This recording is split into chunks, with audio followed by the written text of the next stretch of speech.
सलमान शहबाज जो हैं उन्हें जमानत फराहम कर दी गई है कि वो पाकिस्तान आ सकते हैं। 13 दिसंबर तक उन्हें गिरफ्तार नहीं किया जाएगा एफआईए की जानिब से।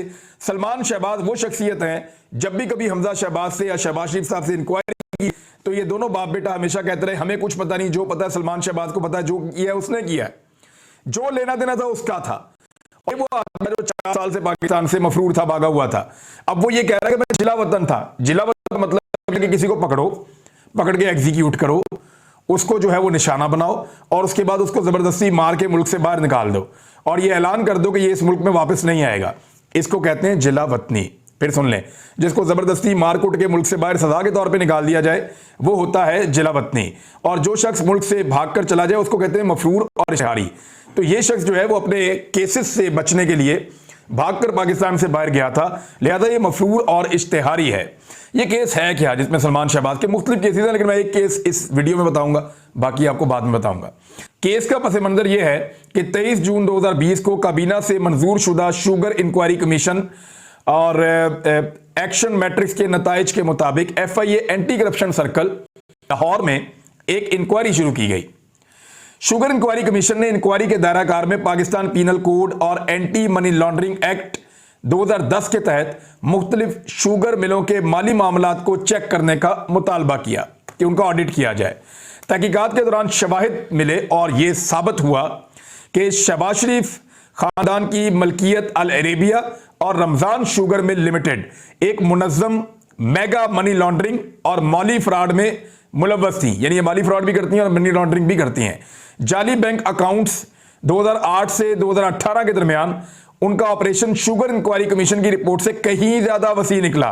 यानी जो शुगर इंक्वायरी रिपोर्ट है उससे बहुत बड़ा उनका वहां पे एक नेटवर्क था। वो क्या कर रहे थे, किस तरह से वो जाली अकाउंट्स में काम कर रहे थे, इस सिलसिले में एफआईए लाहौर में एफआईआर का अंदराज किया गया, जिसमें 57 जाली अकाउंट्स का इंकशाफ हुआ जो शरीफ खानदान के मुलाजमों के नाम पर थे। इन अकाउंट्स में 25 अरब रुपए की रकम जमा करवाई गई थी। आप जरा उनकी तफसील भी आप देख लें। मकसूद चपड़ासी आपको याद होंगे, थोड़ी सी इनकी तनख्वाह थी, लेकिन 3.7 अरब रुपए इनके अकाउंट में थे, यानी 370 करोड़ रुपए इनके अकाउंट में थे। उसके बाद जी एक और अकाउंट है, ये जी 2.8 अरब रुपए का, यानी 280 करोड़ रुपए 8 से 2010 के दरमियान चलता रहा। और मकसूद चपड़ासी तो आपको पता ना अचानक हार्ट अटैक से फौत हो गया, जैसे डॉक्टर रिजवान फौत हो गए थे, जैसे दीगर लोग 4 गवाह इसके फौत हो गए इस केस के। अच्छा, इसमें एक कंपनी बनाई गई थी अल फखरी ट्रेडर्स के नाम से और हाजी नईम नाम का आदमी था जो एक मोहल्लादार भी है और दोस्त भी है मुश्ताक चीनी वाला का। तो इनके अकाउंट के अंदर भी इतने पैसे थे और 250 करोड़ रुपया जो है वो एक और फेक कंपनी बनाई गई थी वारिस ट्रेडर्स के नाम से। ये वारिस के नाम पे बनाई थी। ये ड्राइवर था मुश्ताक चीनी का और मुश्ताक चीनी आपको पता है शहबाज शरीफ का फ्रंटमैन था। इसके बाद जी 175 करोड़ रुपए का एक और अकाउंट मोहम्मद असलम के नाम के ऊपर और इसके अलावा 167 करोड़ रुपए का एक और अकाउंट क्लर्क अजहर अब्बास के नाम के ऊपर। इसके बाद 157 करोड़ रुपए का एक और अकाउंट क्लर्क गुलाम शब्बर के नाम के ऊपर। इसके अलावा 155 करोड़ रुपए का एक और अकाउंट अब्दुल जब्बार के नाम के ऊपर और ये जो था वो एक सप्लायर था वहां पे। और इसके बाद एक और 142 करोड़ रुपए का अकाउंट और वो क्लर्क था खिदर हयात, उसके नाम के ऊपर। एक और अकाउंट 137 करोड़ रुपए का और वो कैसर अब्बास के नाम के ऊपर। इनके आईडी कार्ड भी लिखे हुए हैं साथ, इनके अकाउंटों के नाम और नंबर हर चीज साथ साथ मौजूद है मेरे पास, लेकिन तफसील में मैं जान नहीं। 128 करोड़ का एक और अकाउंट, ये भी एक चपड़ासी था गुलजार ए खान, इसके नाम के ऊपर। और गुलजार अहमद खान जो है 7 फरवरी 2015 को इनका इंतकाल हो गया, लेकिन इसकी डेथ के बाद भी इसका अकाउंट ऑपरेट होता रहा। यानी ये आदमी मरने के बावजूद अपने अकाउंट को ऑपरेट करता रहा। इसकी रूह के जरिए से अकाउंट ऑपरेट हुआ है। यह जादू भी सिर्फ सलमान शहबाज कर सकता था। 125 करोड़ रुपए का एक और अकाउंट सैयद मोहम्मद अकबर के नाम का और इसके बाद एक और अकाउंट है 118 करोड़ रुपए का और यह भी क्लर्क, इसका नाम है इकरार हुसैन। और इसी तरह बहुत सारे और अकाउंट्स हैं, बहुत सारे, यानी सैकड़ों करोड़ के अकाउंट जो हैं वो कोई चपड़ासी का है, किसी क्लर्क का है, किसी ड्राइवर का है।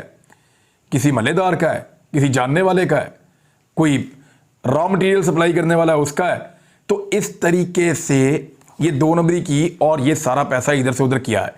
अब इंक्वायरी का खुलासा मैं आपको थोड़ा सा बता देता हूं कि सलमान इकबाल यहां पे फंसता कैसे है और किस तरह के बंदे को रिलीफ देकर पाकिस्तान में लाया जा रहा है। NRO2 इसको कहते हैं। इन 2 शुगर मिलों का जिन मुलाजमीन का अब तक इंटरव्यू किया गया, मैंने बहुत सारे अकाउंट छोड़ दिए हैं, इंटरव्यू किया गया है, उन्होंने इंकशाफ किया कि वो जितने भी लोगों को पकड़ा गया उनसे पूछा गया तो उन्होंने कहा जी या तो उनके शनाख्ती कार्ड चोरी हो गए थे या उन्होंने अपने अकाउंट खोलने के लिए किसी फॉर्म पे दस्तखत किए थे, तो उन्होंने ये कुछ दबाव के तहत किया था और उन्होंने इस पैसे से फायदा नहीं उठाया। ये जो पैसा उनके अकाउंटों में आया और निकला इसका उनसे कोई ताल्लुक नहीं था। शरीफ ग्रुप के DGM फाइनेंस जाहिद अली ने इंकशाफ किया कि ये बैंक अकाउंट शरीफ ग्रुप के मोहम्मद उस्मान CFO की हदायत के ऊपर सलमान शहबाज के जाती लेन देन के लिए चलाए जाते थे। रमजान शुगर मिल के ब्रोकर M मुश्ताक चीनी वाला ने इंकशाफ किया कि इनके अकाउंट में चीनी की फरोख्त की गई रकम सिर्फ 3.95 अरब रुपए थी। बाकी जो फंड थे वो चीनी के कारोबार से अलग हैं। यानी ये शो तो कर रहे थे कि शुगर मिल का पैसा है, लेकिन ये पैसा कहीं और से आ रहा था। पैसा कहां से आ रहा था आगे वो भी रिकॉर्ड मौजूद है। इसकी बेहतरीन वजाहत शहबाज शरीफ और उनके बेटे हमजा शहबाज और सलमान शहबाज ही कर सकते हैं, जिनके फवायद के लिए ये अकाउंट खोले गए थे। हमारा कोई ताल्लुक नहीं है, वो तीनों बाप बेटा फायदा उठा रहे थे। अकाउंट्स में पैसे छोटे मोटे कारोबार के जरिए जमा करवाए गए। यानी ये जितना भी पैसा इन अकाउंटों के अंदर जमा करवाया गया, ये 250 छोटे बरियदारों और ताजरों की निशानदेही की गई है, जिनके बारे में शरीफ खानदान के जरिए कंट्रोल 57 जाली अकाउंटों में पैसा जमा करवाया गया।